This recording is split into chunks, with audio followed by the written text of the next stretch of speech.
Praise the Lord here. Here I am. First camping video here. Make sure that this thing's so sensitive. Just look at it wrong. Alright, so here I am. Alright, first camping video here. Here in Fort Wayne, it looks like. Into my Bible reading.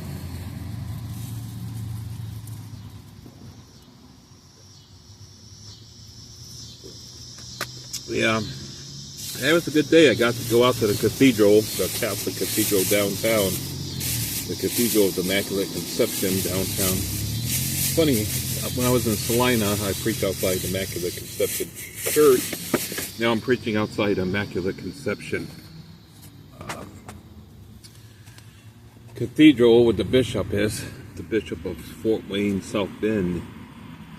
So I got to talk to a few Catholics, which is very good. You know, I mean, I'm starting to actually get some interaction with people, you know, like one-on-one.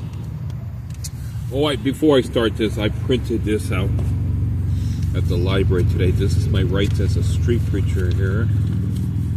And I got this from the School of Biblical Evangelism here. Free speech rights. Says, we suggest that you carry a copy of this with you on the street in the event law enforcement personnel approach you.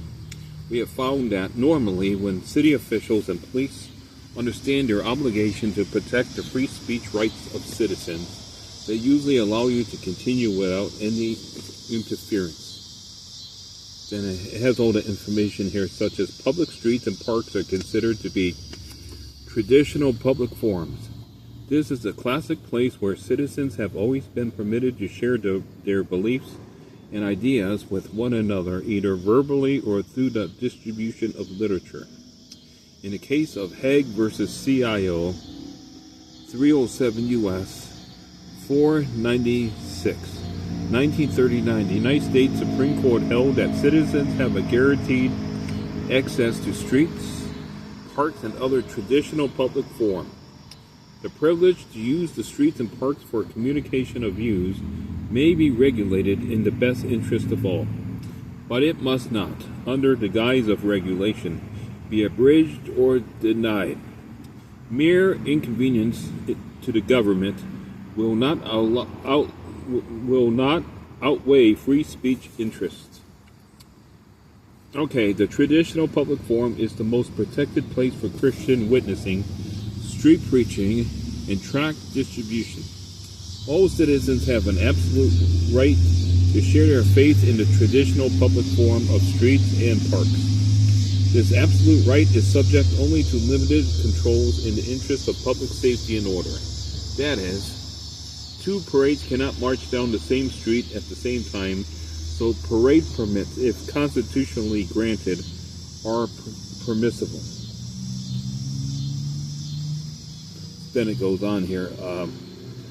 I jump down here. It says Christians are free to witness and distribute gospel tracts in public streets and parks.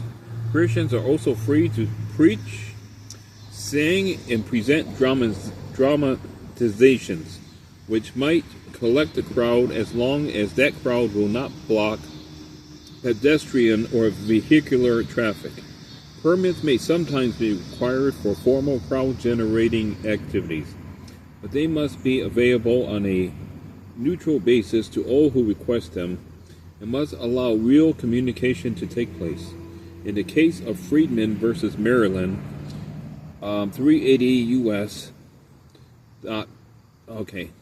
51, 1965, the United States Supreme Court held that public officials may not be given overly broad discretion to grant or deny permits or licenses. Okay, it says First Amendment law also does not allow city police or officials to interfere with a citizen's right or freedom of speech simply because that speech may offend a listener. That's what they tried to do to me this past Sunday when I was outside St. Paul's, the big Lutheran church downtown here in Fort Wayne, because they said, oh, you're going to offend them, you're going to agitate them. You know, they were trying to actually silence my free speech, claiming that but I stood up for my rights and I argued my case, and I got still preached that Sunday. So praise the good Lord for that.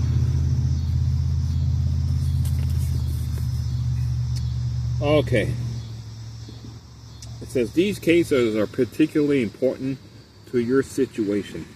In the case of Cantwell versus Connecticut, 310 U.S. 296, 1940, the United States Supreme Court held that speech may not be prohibited merely because it offends some listeners.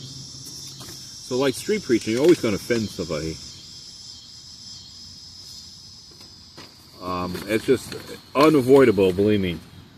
It says several other Supreme Court cases have also dealt with this issue of giving offense to other citizens, which is sometimes called a heckler's veto, and it is not permitted. In the case of Cox versus Louisiana, 379 U.S. 536, 1965, the United States Supreme Court held that hecklers may not be allowed to veto a speaker's right of free speech.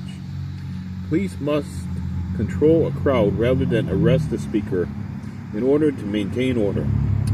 A similar ruling that offensiveness is not a reason to limit free speech rights was made by the Supreme Court in the case of Cohen versus California, 403 U.S. 15 in 1971. In America, citizens, police, and city officials are still held to the legal standard that can be restated in the folk maxim. I may not agree with what you say, but I will defend to the death your right to say it. That is still the law in these United States. It is also true that I may be offended by what you say, but I must protect your constitutional right to say it.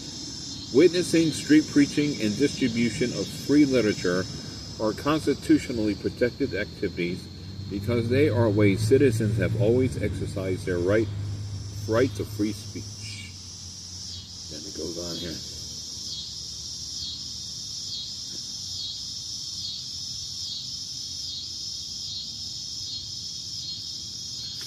All right, so that's kind of like, so I made a copy of this at the library today. So I'm glad I got to finally go out to the cathedral here. They got a mass from weekdays, Monday through Friday, 12:10, I believe it is, 12:10. Every Monday through Friday, they got a daily mass there. So here I could preach out here every day if I want to. All right, so what was I at in Genesis here? We're going to get into the call of Abraham here. I'm in the book of beginnings here.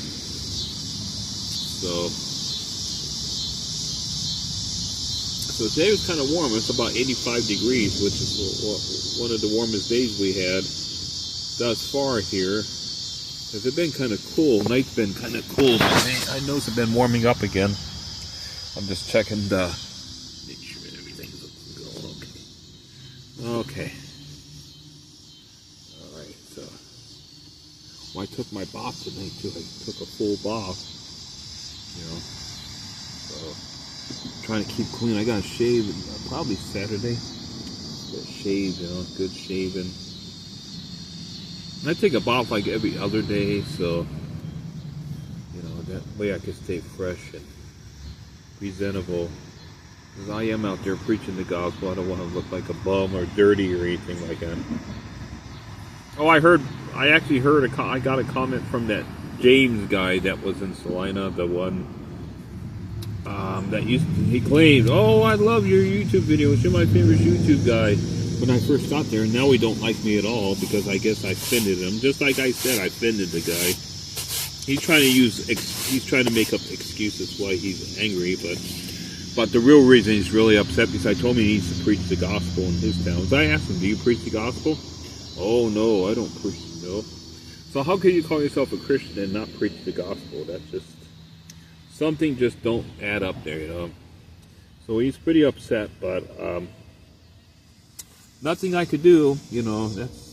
He wasn't a real friend to begin with, you know. He was just a pretender, I guess you say, pretender. Guy like that is not a real friend, you know. And so that's why they hear back from him. I bet there's nobody outside that the Catholic Church there in Salina, Immaculate Conception, preaching the gospel to those poor Catholics. There's nobody out there to bring them the gospel to these people that are too busy playing church, and they're probably not even born again. They probably just repeated some sinner's prayer, prayed some silly sinner's prayer, and asked Jesus in their heart or something like that. But that's not being born again at all. That's a false way of salvation too. It's just as false as infant baptism is in the false teaching of baptismal regeneration. Same, it just as false, false way of salvation, just another false way. So anyway, let's get into the call of Abraham here. To do that, I'm going to have to back up here a little bit. Let's go up to the sons of Shem here, because Abraham came from the lineage of Shem, that one of the sons of Noah. There, the three sons of Noah. It says, these are the generations of Shem. This is from chapter 11, verse 10 here. Genesis, it says, these are the generations of Shem. Shem was 100 years old and begat Arphaxad 2 years after the flood. And Shem lived after he begat Arphaxad 500 years and begat sons and daughters. And Arphaxad lived 35 years and begat Salah. And Arphaxad lived after he begat Salah 403 years and begat sons and daughters. And Salah lived 30 years and begat Eber. And Salah lived after he begat Eber 403 years and begat sons and daughters. And Eber lived 430 years and begat Peleg. And Eber lived after he begat Peleg 430 years and begat sons and daughters. And Peleg lived 30 years and begat Reu. And Peleg lived after he begat Reu 209 years and begat sons and daughters. And Reu lived 32 years and begat Serug. And Reu lived after he begat Serug 207 years and begat sons and daughters. And Serug lived 30 years and begat Nahor. And Serug lived after he begat Nahor 200 years and begat sons and daughters. And Nahor lived 29 years and begat Terah. And Nahor lived after he begat Terah 119 years and begat sons and daughters. And Terah lived 70 years and begat Abram, Nahor, and Haran. Now these are the generations of Terah.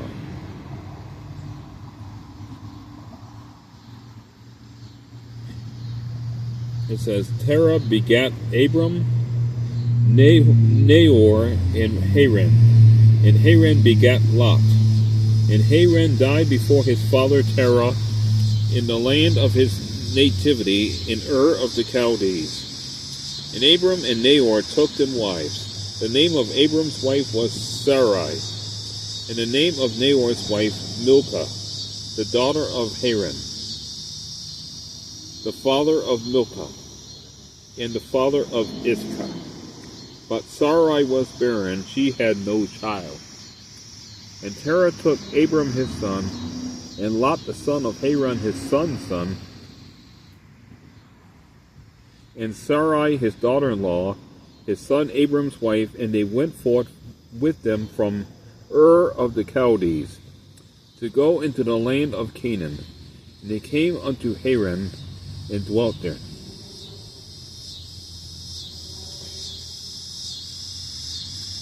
And the days of Terah were 205 years, and Terah died in Haran. And here's chapter 12 now. We're going to get into the call of Abraham here. Let me just make sure I got my watch here. Where'd I put that little thing? Would I put my watch?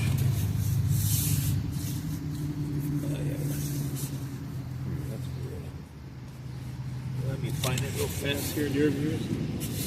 Oh, here it is. I want to leave my stuff here. Okay, the call of Abraham, chapter 12 of Genesis. Now the Lord had said unto Abram, Get thee out of thy country, and from thy kindred, and from thy father's house, unto a land that I will show thee. and I will make of thee a great nation, and I will bless thee, and make thy name great, and thou shalt be a blessing. And I will bless them that bless thee, and curse him that curseth thee. And in thee shall all nations, and in thee shall all families of the earth be blessed. So, of course, we know that Jesus came from the lineage of Abraham. And so this is ultimately talking about the Messiah here, talking about Jesus here, it says. So when God says, I will bless them that bless thee, and curse them that curseth thee, and in thee, talk about in Abraham, shall all families of the earth be blessed. And in thee, yep, in thee. So of course we know that the Messiah, Jesus, came through Abraham's line there. So I think I'm going to mark that out with my little yellow highlighter here. So tomorrow's Friday already. I can't believe it. Yeah, this week really went fast.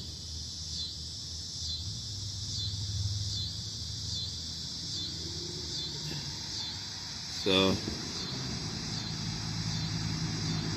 it's funny, I got a call from Coldwater for a job I applied for, and they called me, but I don't know. I don't want to go back there. I just have no desire to go back there, honestly. I was there, and for what? Oh, gee, it felt almost like a month and a half at least. Yeah, at least a month. I was probably there a month and a half. It seemed longer, but I think that's how long I was there for. And I don't think I want to backtrack back there again, you know. But they called me a few days ago, and I'm supposed to call them back.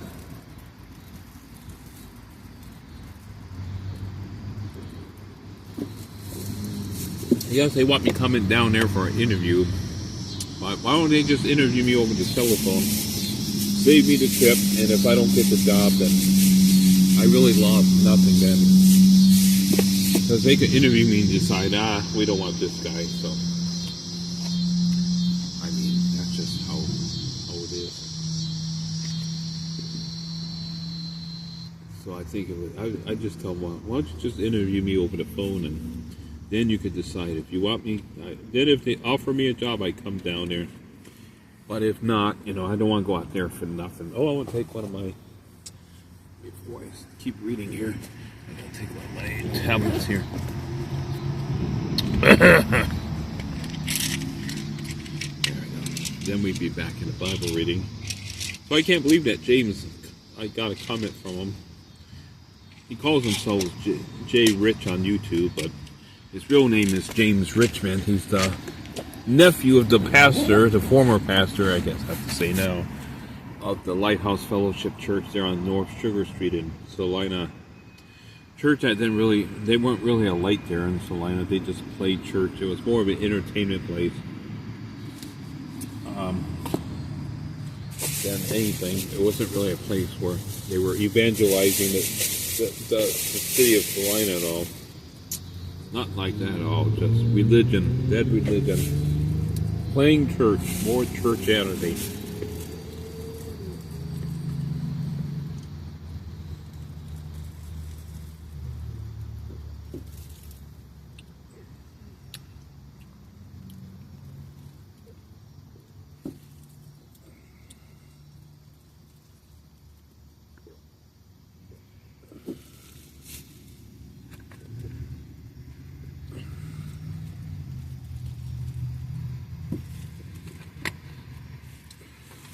Now, there's not much to American Christianity at all. It's really American churchianity.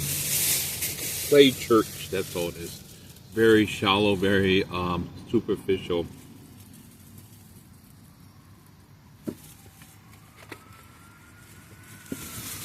Nothing much about it,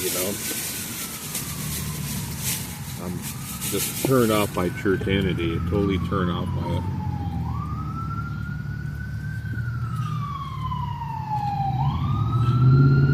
Alright, let's get back into the scripture reading here.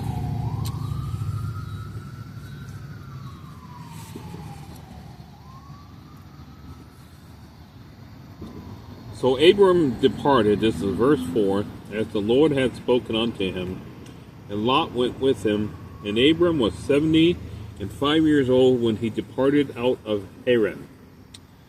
And Abram took Sarai his wife, and Lot his brother's son, and all their substance that they had gathered, and the souls that they had gotten in Haran.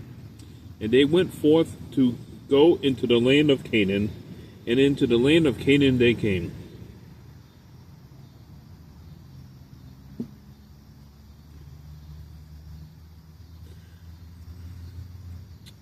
Okay, and Abram passed through the land unto the place of Sychem, unto the plain of Moreh, and the Canaanite was then in the land. And the Lord, there's Jehovah there, Lord's in all caps, and the Lord appeared unto Abram and said, Unto thy seed will I give this land. And there builded he an altar unto the Lord, who appeared unto him. So God promised, here's God's first promise, to give the land of Canaan to Abraham, to his seed, which would be the Jewish people. So let me read this again, verse 7. And the Lord, that's Jehovah, appeared unto Abram and said, Unto thy seed will I give this land. And there builded he an altar unto the Lord, unto Jehovah, who appeared unto him. And I'm going to highlight that.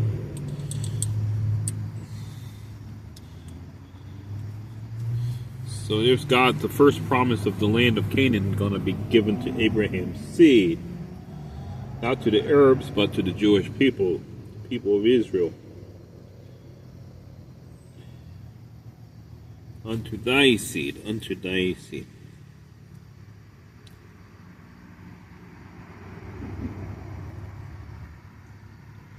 I'll give this land. Thy seed would be the Jews, meaning the Jewish people, meaning Israel.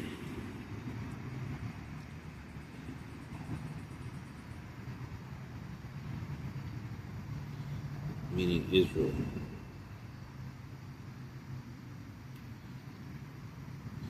The Jewish people.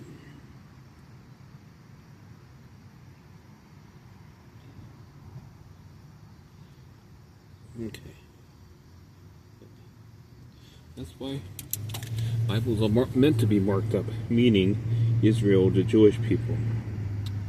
And he removed from thence, how about Abraham, or Abram as he was then called, and he removed from thence unto a mountain on the east of Bethel, and pitched his tent, having Bethel on the west, and Hai on the east.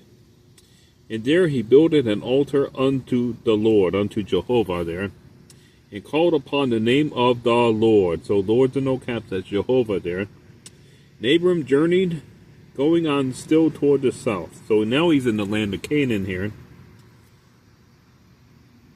And there was a famine in the land. And Abram went down into Egypt to sojourn there. For the famine was grievous in the land, about in the land of Canaan. And it came to pass, when he was come near to enter into Egypt, that he said unto Sarai his wife, Behold now, I know that thou art a fair woman to look upon. Therefore it shall come to pass, when the Egyptians shall see thee, that they shall say, This is his wife. And they will kill me, but they will save thee alive. Say, I pray thee, that thou art my sister, that it may be well with me for thy sake, and my soul shall live because of thee. I heard because the Egyptians, that's what they used to do. If a stranger came into their country, and their wife, and they had a beautiful wife, and they wanted that woman, they would actually kill the husband, That's why at least I heard. It may be true. And so that's kind of why Abraham kind of told his wife Sarai to say that she was his sister, but which was a half-truth, I guess you could say, as we're going to find out later. Because the Egyptians actually did that. At least what I heard, yeah. Okay.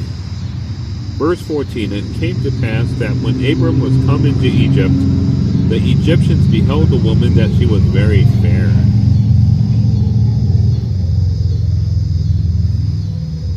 The princess also of Pharaoh saw her, and commended her before Pharaoh, and the woman was taken into Pharaoh's house. And he entreated Abram well for her sake. And he had sheep and oxen and he-asses, and menservants, and maidservants, and she-asses, and camels. And the Lord plagued Pharaoh and his house with great plagues because of Sarai, Abram's wife.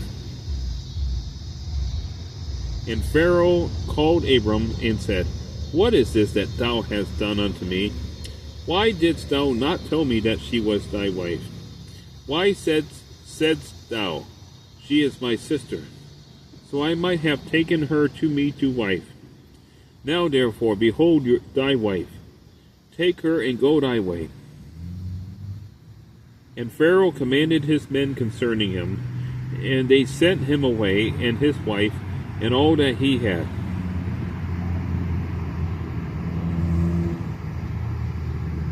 And Abram went up out of Egypt, he and his wife, and all that he had, and Lot with him, into the south. So he's back in the land of Canaan, Abram is. And it says, And Abram was very rich in cattle, in silver, and in gold. And he went on his journeys from the south even to Bethel, unto the place where his tent had been at the beginning, between Bethel and Hai, unto the place of the altar, which he had made there at the first. And there Abram called on the name of the Lord. He called on the name of Jehovah there. The Lord's in all caps there, so that's Jehovah. And Lot also, which went with Abram, had flocks and herds and tents. And the land was not able to bear them, that they might dwell together, for their substance was great, so that they could not dwell together. And there was a strife between the herdmen of Abram's cattle and the herdmen of Lot's cattle. And the Canaanite and the Perizzite dwelled then in the land. And Abram said unto Lot, Let there be no strife, I pray thee, between me and thee, and between my herdmen and thy herdmen, for we be brethren. Is not the whole land before thee? Separate thyself, I pray thee, from me, that if thou wilt take the left hand, then I will go to the right. Or if thou depart to the right hand, then I will go to the left. And Lot lifted up his eyes, and behold, all the plain of Jordan, that it was well watered everywhere, before the Lord destroyed Sodom and Gomorrah, even as the garden of the Lord, like as the land of Egypt, as thou comest unto Zoar. Then Lot chose him all the plain of Jordan, and Lot journeyed east, and they separated themselves one from the other. Abram dwelt in the land of Canaan, and Lot dwelled in the cities of the plain, and pitched his tent towards Sodom. Oh, that's going to be a big mistake, yeah. But the men of Sodom were wicked and sinners before the Lord exceedingly. So Lord's in all caps, so that's Jehovah there, Jehovah. So I'm going to just highlight that there. Oh boy.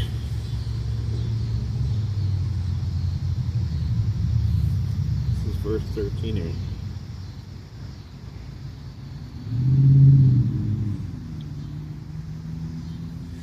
Okay. I love the book of Genesis, the book of beginnings. I love reading about Abraham and his life and his journey. I love reading the book of Genesis here. This is the beginning, how everything started here. Remember, this was after the flood too. This is post-flood. So the earth was totally changed after the flood.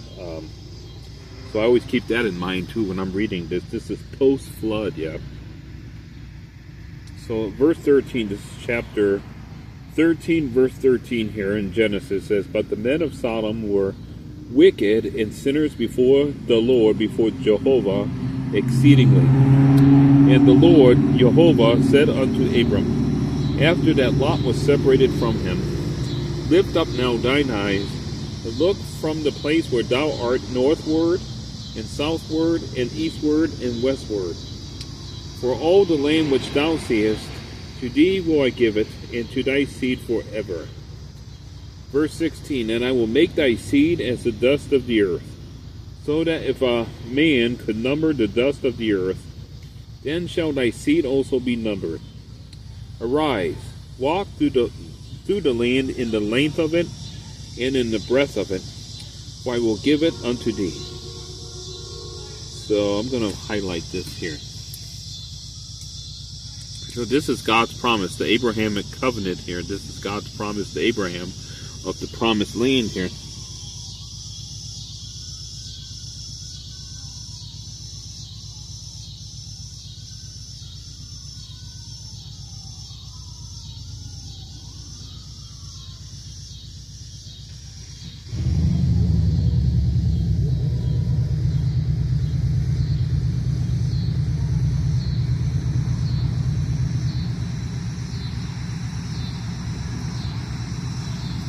Okay.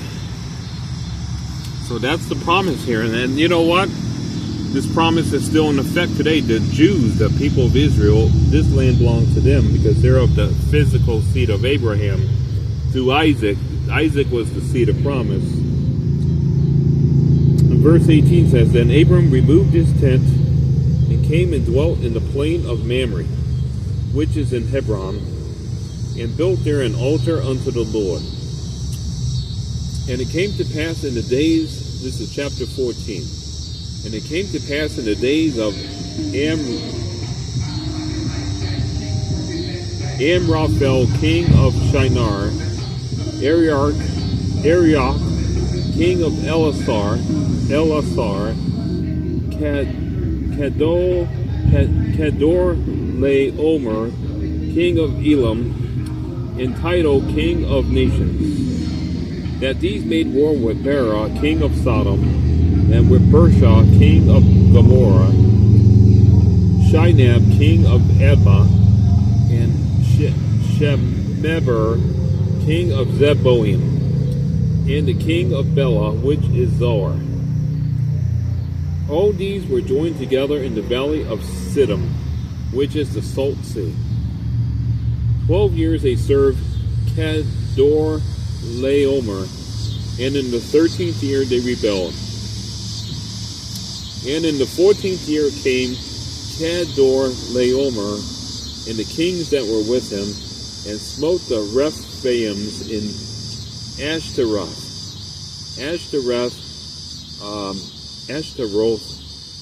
Karnaim, and the Zuzims in Ham, and the Emins in Sheva Kuriathaim, and the Horites in their Mount Seir, unto El Paran, which is by the wilderness.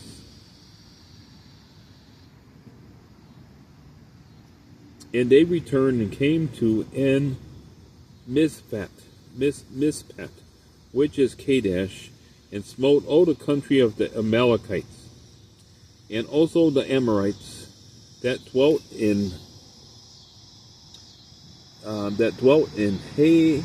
Hazazon Tamar.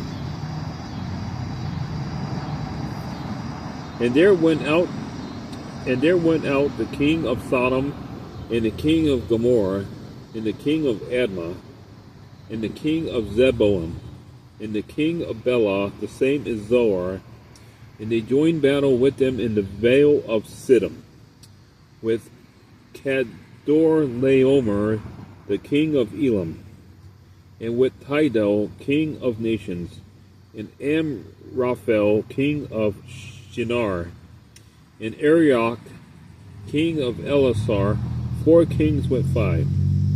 And the vale of Siddim was full of slime pits. And the kings of Sodom and Gomorrah fled, and fell there. And they that remained fled to the mountain. And they took all the goods of Sodom and Gomorrah, and all their victuals, and they went their way. And they took Lot, Abram's brother's son, who dwelt in Sodom, and his goods, and departed. And there came one that had escaped, and told Abram the Hebrew, for he dwelt in the plain of Mamre the Amorite, brother of Eshcol, and brother of Aner. And these were confederate with Abram. And when Abram heard that his brother was taken captive, he armed his trained servants, born in his own house, 318, and pursued them unto Dan. And he divided himself against them, he and his servants by night, and smote them, and pursued them unto Hobah, which is on the left hand of Damascus. And he brought back all the goods, and also brought again his brother Lot, and his goods, and the women also, and the people.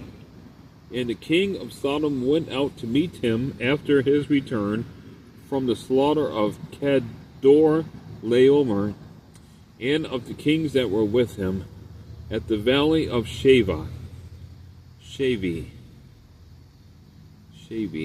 which is the king's dale. And Melchizedek, king of Salem, brought forth bread and wine, and he was the priest of the Most High God. And he blessed him, and said, Blessed be Abram of the Most High God, says possessor of heaven and earth. And blessed be the Most High God, which hath delivered thine enemies into thy hand. And he gave him tithes of all. Talk about Abram. And he gave him tithes of all. And the king of Sodom said unto Abram, Give me the persons, and take the goods to thyself. And Abram said to the king of Sodom, I have lifted up mine hand unto the Lord, the Most High God, the possessor of heaven and earth, that I will not take from a thread even to a shoe latchet, and that I will not take anything that is thine, lest thou shouldest say, I have made Abram rich, save only that which the young men have eaten, and a portion of the men which went with me, Aner, Eshcol, and Mamre. Let them take their portion. Okay, so I'm going to leave off here. It's just starting to get dark here. Then we're going to get into the Abrahamic covenant here, which God made with Abram. So he made that covenant there. And that's going to be in chapter 15 here. All right, there, viewer. Thank you for watching.